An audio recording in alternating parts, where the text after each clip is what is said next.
Sir 69 into 2.54 ಮಾಡಿದಾಗ sir 175 to 6 ಬರುತ್ತೆ. 9 into 2.54 ಮಾಡಬೇಕು. 9 into ಅಲ್ಲ, ಈಗ ಇಲ್ಲಿ ಏನ್ ಮಾಡಿದೀವಿ ನೋಡಿ, ಎಲ್ಲಾನು ಫೀಟ್ ಇದ್ದು ಇಂಚ್ ಕನ್ವರ್ಟ್ ಮಾಡಿದೀವಿ, 9 ಇಂಚ್ನು ಕನ್ವರ್ಟ್ ಮಾಡ್ಕೊಂಡಿದೀವಿ. ಸೊ ಎಲ್ಲಾನು ನಾವ್ ಇಂಚ್ ಕನ್ವರ್ಟ್ ಮಾಡಿದೀವಿ. ಈಗ ಎಲ್ಲಾನು first inches option B. So ಎಲ್ಲಾನು ಇಂಚಸ್ ಕನ್ವರ್ಟ್ ಮಾಡಿ ಆಮೇಲೆ ಇಂಚಸ್ ನ ಸೆಂಟಿಮೀಟರ್ ಕನ್ವರ್ಟ್ ಮಾಡಕ್ ಏನ್ ಮಾಡ್ತೀರಾ ಸರ್? ಅದನ್ನ ಇಂಟು ಮಾಡಿದಾಗ into 2.5. ಆಗ ಎಷ್ಟು ಬಂತು? 17.26. Option D. Option B.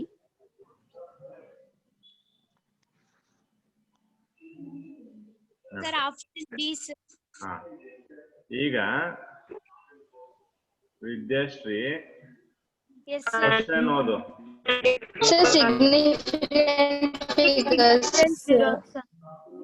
Question ಓದು. ಸರ್ ಎ ಆಗುತ್ತೆ. Significant sir A. Sir A ಆಗುತ್ತೆ. ಅಲ್ವಾ?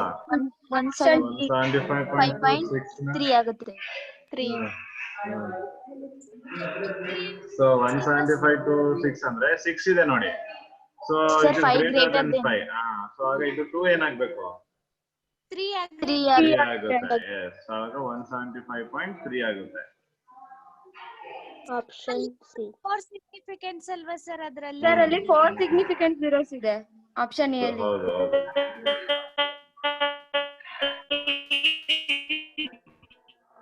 ಸೊ ಇಲ್ಲಿ ರಿಟರ್ನ್ ವಿತ್ 3 ಸಿಗ್ನಿಫಿಕೆಂಟ್ ಫಿಗರ್ಸ್ ಅಂತ ಕೇಳಿದಾರಲ್ವಾ, ಬಟ್ ಅಂದ್ರೆ ಇಲ್ಲಿ 4 ಸಿಗ್ನಿಫಿಕೆಂಟ್ ಫಿಗರ್ಸ್ ಆಗುತ್ತೆ, right? Okay. So option D ಆಗುತ್ತೆ ಸರ್. Option D. ಸರ್ ನಾವು 10 ಸ್ಕ್ವೇರ್ ಕೂಡಲ್ಲ ಸರ್ 10 ಸ್ಕ್ವೇರ್ ಕನ್ಸಿಡರ್ ಮಾಡಲ್ಲ ಸರ್. ಹೌದು. ಈಗ 10³ ಸೆಂಟಿಮೀಟರ್ ಅಂದ್ರೆ 4 ಸಿಗ್ನಿಫಿಕೆಂಟ್ ಜೀರೋಸ್ ಇದೆ ಆಪ್ಷನ್ 3 ಅಲ್ಲಿ. ಆಪ್ಷನ್ 3 ಅಲ್ಲಿ 4 ಇದೆ. ಓಕೆನಾ? ಪಾಯಿಂಟ್ ಆದ್ಮೇಲೆ 4 ಇದೆ. ಬಟ್ ನಮ್ಗೆ ಆನ್ಸರ್ ನೋಡಿ 175.3 ಅಲ್ಲಿ ಇದೆ. ಓಕೆನಾ? ಸೊ ಈಗ ಇಲ್ಲಿ ಇವರು ತಗೊಂಡಿರೋದು 1753 ಅಂತ ತಗೊಂಡ್ರೆ ಡಿ ಅಲ್ವಾ ಸರ್ ಆನ್ಸರ್? ಡಿ ಬರಲ್ಲಪ್ಪ. ಡಿ ಹೆಂಗ್ ಬರುತ್ತೆ ಸರ್ ಅಲ್ಲಿ 3 ಸಿಗ್ನಿಫಿಕೆಂಟ್ ಅಲ್ಲ? ಈಗ ನೋಡೋಣ. ಅದು 3 ಸಿಗ್ನಿಫಿಕೆಂಟ್ ಇರ್ಲಿ ಫಸ್ಟ್. ಸೊ ಈಗ ಅಲ್ಲಿ ನಾವು ಚೆಕ್ ಮಾಡ್ಬೇಕೇನು, ಈಗ 0.1753 into 10³ ಅಂತ ಬರೆದಿದ್ದಾರೆ. ಸೊ 0.1753 10³ ಅಂದ್ರೆ 10³ ಎಷ್ಟಾಯ್ತು? ಕಿಲೋ ಅಲ್ವಾ? ಆಯ್ತು ಸರ್. ಕಿಲೋ ಅಲ್ವಾ?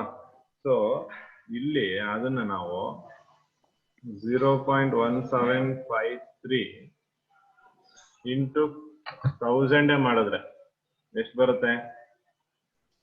175.3. ಸೇಮ್ ಸರ್, ಆಪ್ಷನ್ ಏನೇ ಬರೋದು. ಆಪ್ಷನ್ ಏನೇ ಬರುತ್ತಲ್ವಾ? ಓಕೆ. ಸೊ ಆಕ್ಚುಲಿ 10³ ಸೆಂಟಿಮೀಟರ್ ಅಂದ್ರೆ, ಸೊ ಅಲ್ಲಿ cent is going to be 10⁻⁻². So 10³ into 10⁻⁻² metre ಆಗುತ್ತೆ ಅಲ್ವಾ?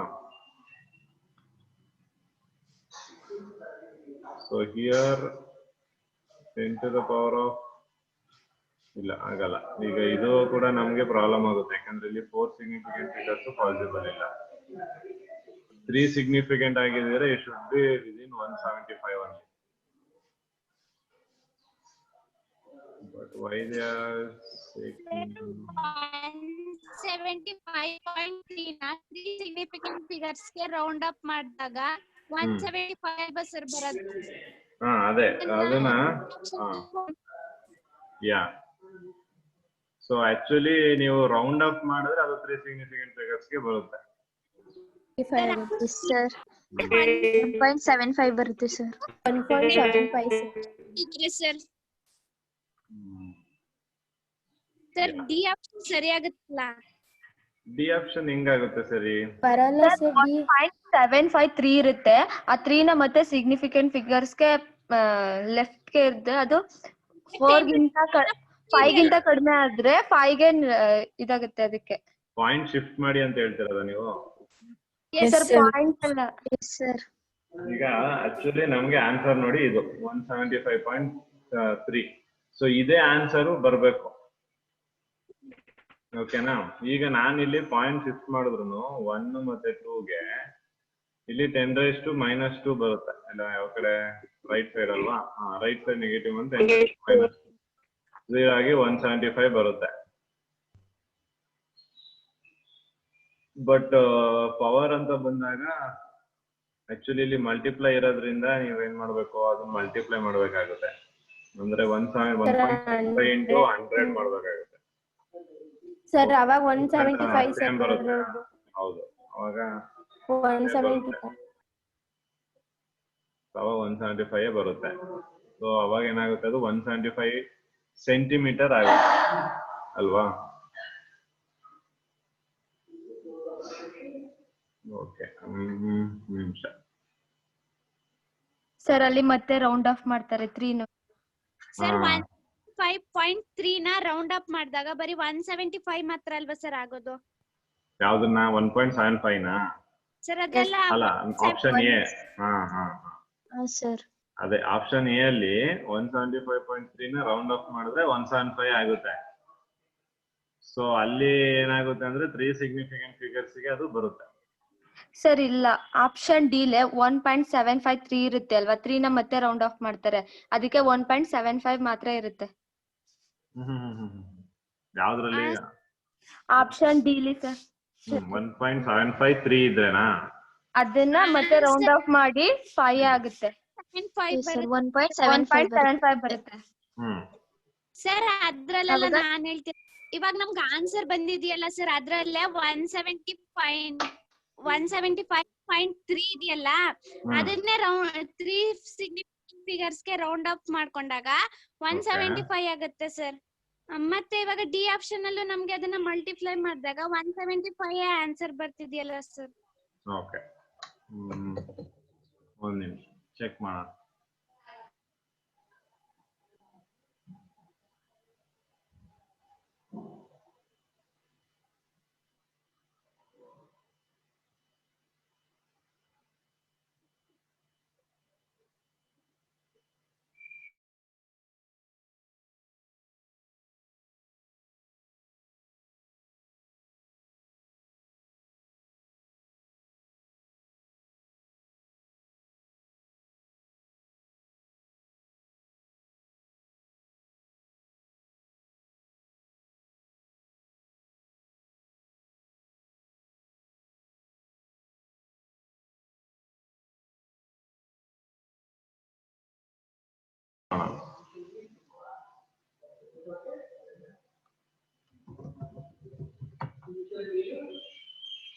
So next problem, radius of a hydrogen atom ಕೊಟ್ಟಿದ್ದಾರೆ.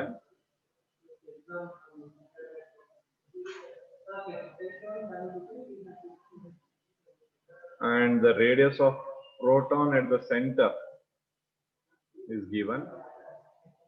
The ratio of radius of the atom to the radius of proton is.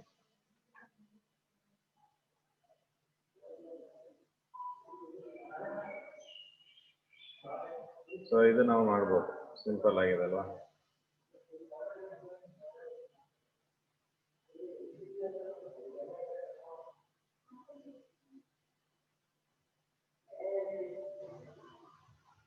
How can we solve this? So radius of the atom to the radius of proton ಅಷ್ಟೇ. Radius of atom ಎಷ್ಟು ಕೊಟ್ಟಿದ್ದಾರೆ? Hydrogen atom 5.32 into 10⁻⁻11. -11 ಕೊಟ್ಟಿದ್ದಾರೆ. Whole thing divided by 1.5 into 10⁻⁻5. ಯಾಕಂದ್ರೆ ratio ಎರಡದು. So ಎರಡು ratio ಅಂದ್ರೆ 1/2. Solve ಮಾಡಿ. Option B sir.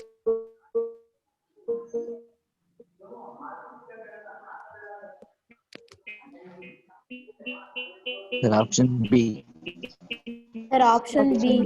3.54. Option so ಎಷ್ಟು ಬರ್ತಿದೆ ಆನ್ಸರ್? 3.54. 3.54. Option E. 3.54 ಇದು power ಏನಿಲ್ವಾ? minus 10 6. raised to minus 6. 10 raised to minus 6. Okay, ಹಾಗಾದ್ರೆ ಯಾವ್ದು answer? Option B. Option B ಬಿಟ್ಟು ಬೇರೆ ಯಾವ್ದಾರು ಇದೆಯಾ? ಬೇರೆ ಇಲ್ಲ sir.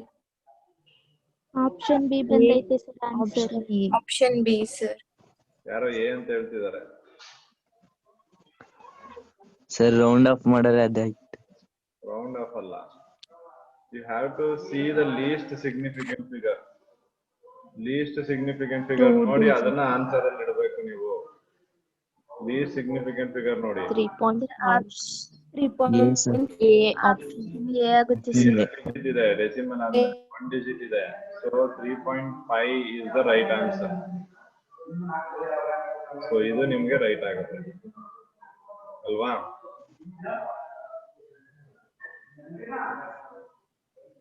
S or no? Yes sir.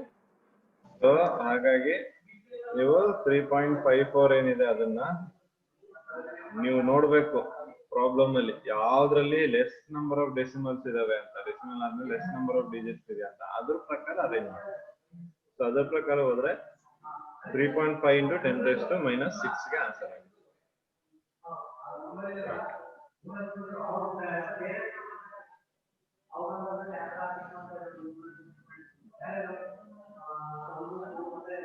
So next SI unit of candela. Option C. Luminary. Intensity.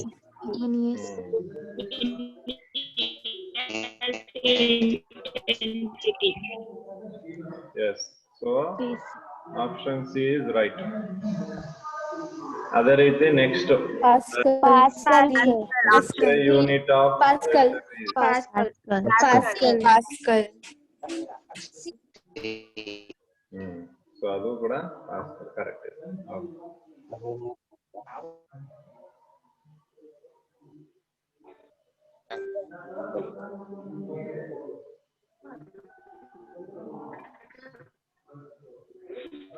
The prefix femto stands for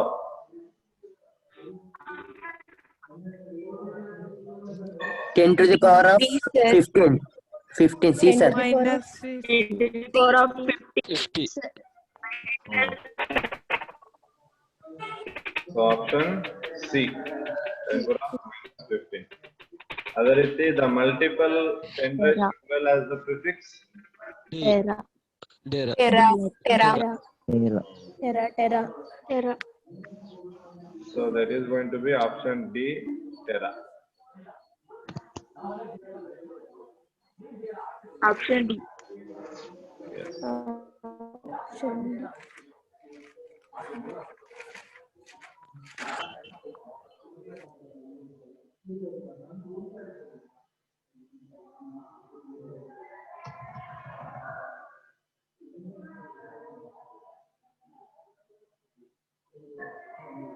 Okay, so the law of multiple proportion may be illustrated by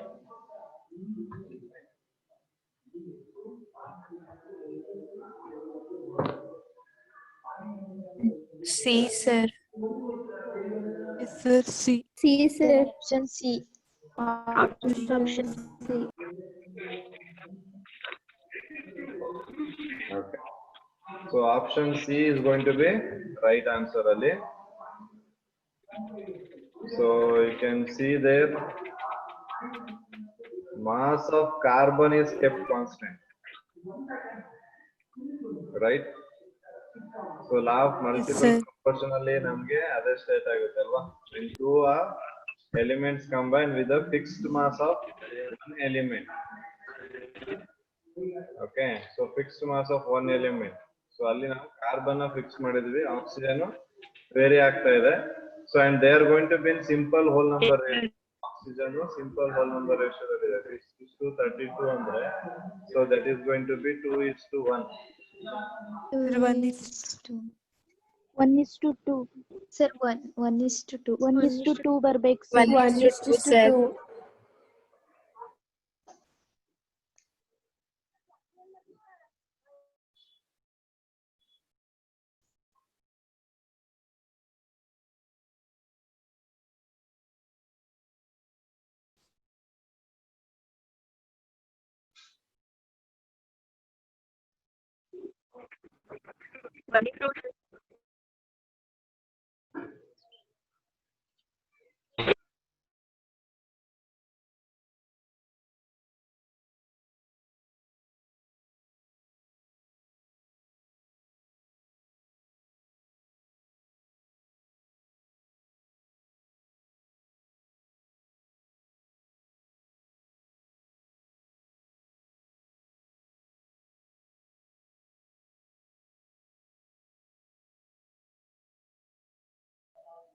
S 1:2 ಬರುತ್ತೆ ಅದು.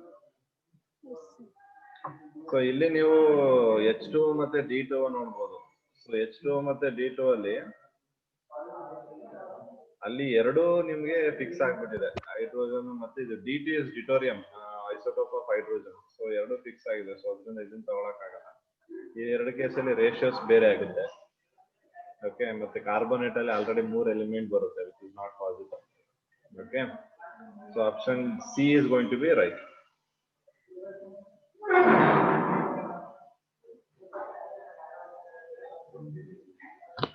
So which of the following is not a mixture?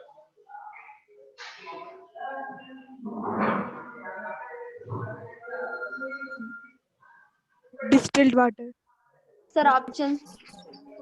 Sir, distilled. Options. Distilled water. Options, sir.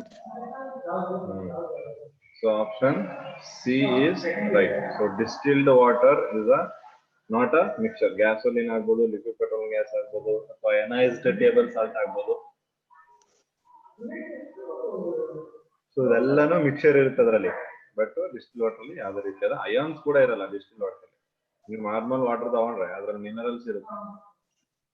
Okay, but ಆ distil water ಆದ್ರೆ ಎಲ್ಲ minerals ಕೂಡ ನಾವು remove ಮಾಡ್ಬಿಟ್ಟಿರ್ತೀವಿ. ಅದ್ರಲ್ಲಿ ಯಾವುದೇ minerals ಯಾವುದೇ ಅಯಾನ್ಸ್ ಏನಿಲ್ಲ.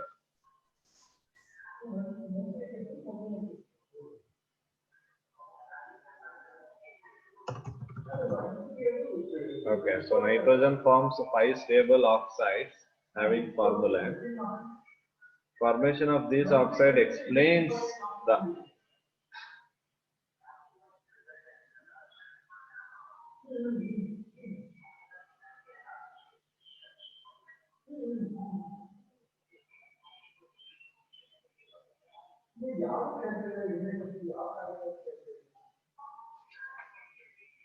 ನೋಡಿ ನೈಟ್ರೋಜನ್ 5 ಸ್ಟೇಬಲ್ ಆಕ್ಸೈಡ್ಸ್ ಗಳನ್ನ ಫಾರ್ಮೇಷನ್ ಮಾಡ್ತಿದೆ. ಸೊ ಫಾರ್ಮುಲಾಗಳಿದೆ, ಯಾವುದು ಇದು ಮಲ್ಟಿ ಪ್ರಪೋರ್ಷನ್.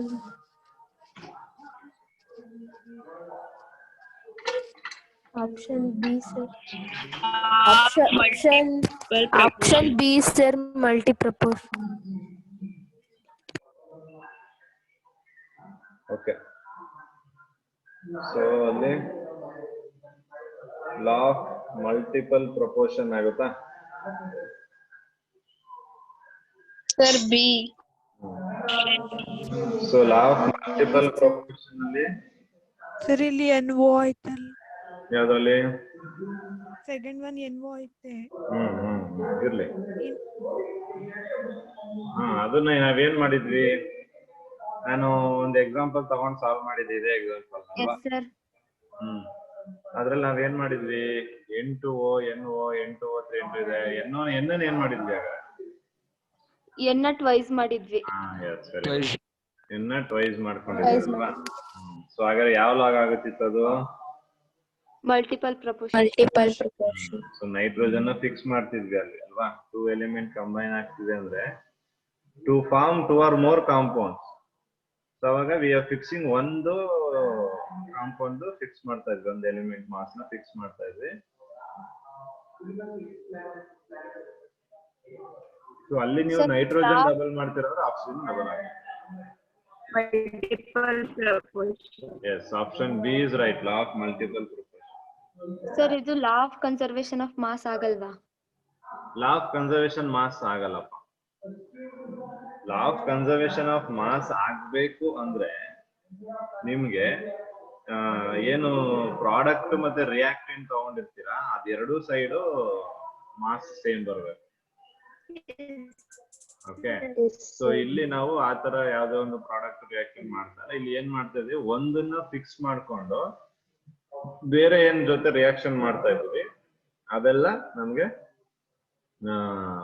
ಏನು ಹೋಲ್ ನಂಬರ್ ರೇಷಿಯೋದಲ್ಲಿ ಬರ್ಬೇಕು. ಸೊ ಹಾಗಾಗಿ this is going to be multiple proportion.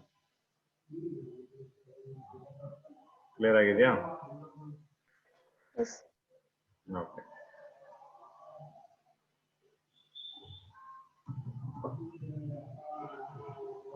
Equal volumes of different gases at a fixed temperature and pressure as what? Sir, equal number of molecules.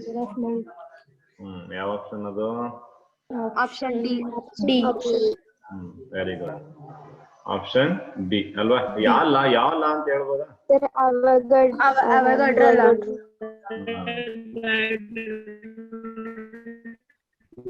S, very good. Avogadro law ಅಲ್ವಾ? ನಾವು gases at fix temperature ಮತ್ತೆ pressure constant ಇದ್ದಾಗ equal number of moles ಬರುತ್ತೆ, number of molecules ಇರುತ್ತೆ ಅದರಲ್ಲಿ. ಅಂದ್ರೆ N ಅಲ್ವಾ? Moles ಅಂದ್ರೆ ಎನ್ ಅಂತ ಇಟ್ಕೊಂಡು. ಸೊ ಅಲ್ಲಿಗೆ that is going to be option equal number of moles.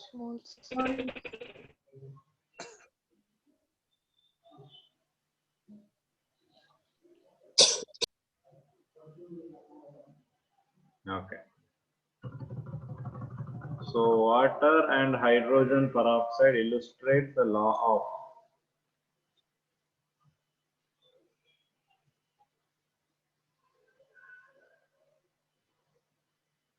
water ಮತ್ತೆ hydrogen peroxide. Definite composition. Definite composition.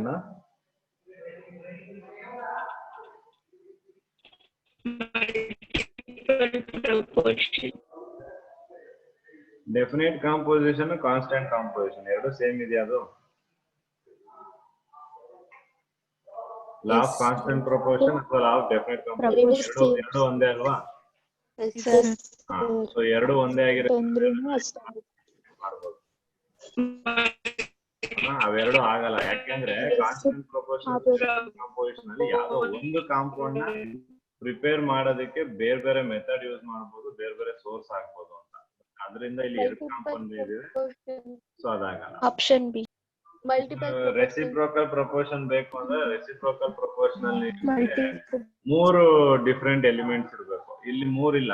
Hydrogen, water ಅಂದ್ರೆ H2O ಇದೆ, ಆ ಹೈಡ್ರೋಜನ್ ಪರಾಕ್ಸೈಡ್ ಅಂದ್ರೆ H2O. ಸೊ ಇರೋದು ಎರಡೇ ಎಲಿಮೆಂಟ್, ಹೌದಾ? ಯಾಕೆಂದ್ರೆ ರೆಸಿಪ್ರೋಕಲ್ ಅಲ್ಲಿ ಕಂಬೈನ್ಸ್ ವಿತ್ ಥರ್ಡ್ ಎಲಿಮೆಂಟ್ ಅಲ್ವಾ? ಎಲಿಮೆಂಟ್ ಬರುತ್ತೆ. ಸೊ ರೆಸಿಪ್ರೋಕಲ್ ಆಗಲ್ಲ. ಇನ್ ಕಾನ್ಸ್ಟೆಂಟ್ ಮತ್ತೆ ಮಲ್ಟಿಪಲ್ ಡೆಫಿನೇಷನ್ ಆಗಲ್ಲ. ಆಗೋದು ಒಂದೇ, ಯಾವ್ದು? Multiple. So multiple proportion is going to be the right answer. ಗೊತ್ತಾಗಿದ್ಯಾ?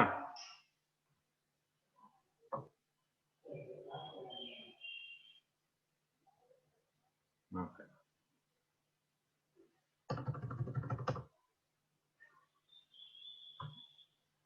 So percentage of silver and chlorine in 2 samples of silver chloride prepared by heating silver foil in the current of chlorine and by the interaction of silver nitrate and hydrochloric acid were found to be identical.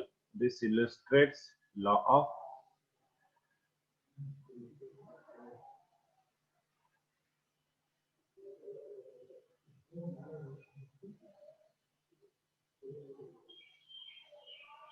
Sir, reciprocal.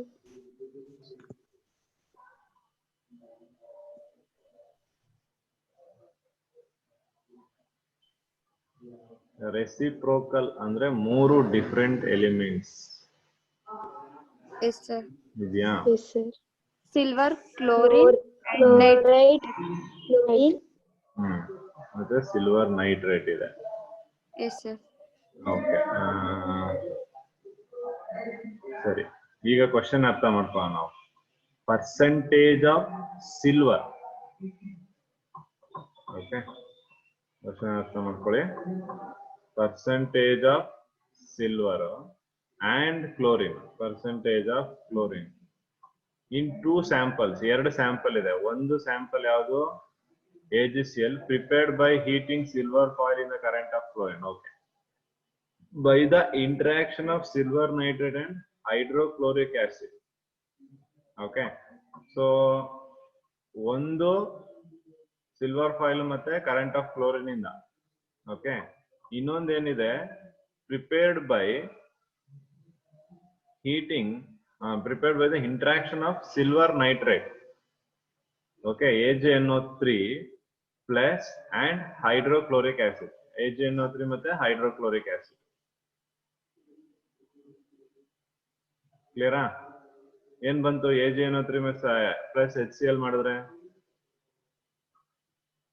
AgCl plus HNO3 ಬರುತ್ತಾ? Yes, sir. Yes, sir. ಹೌದಾ ಇಲ್ವಾ?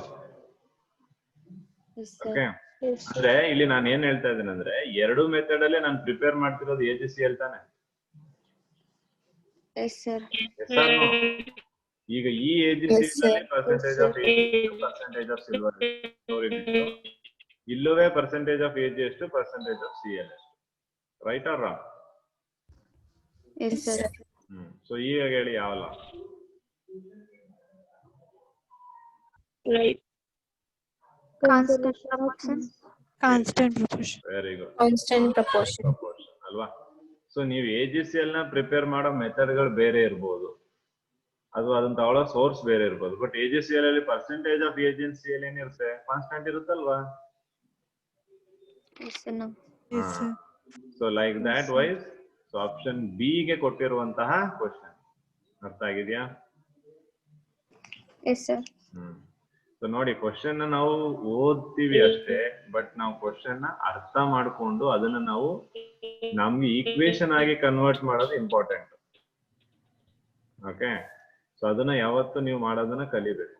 Question ನ equation convert ಮಾಡಿ ಮತ್ತೆ ಅದನ್ನ solve ಮಾಡ್ಬೇಕು. Yes, sir. Okay.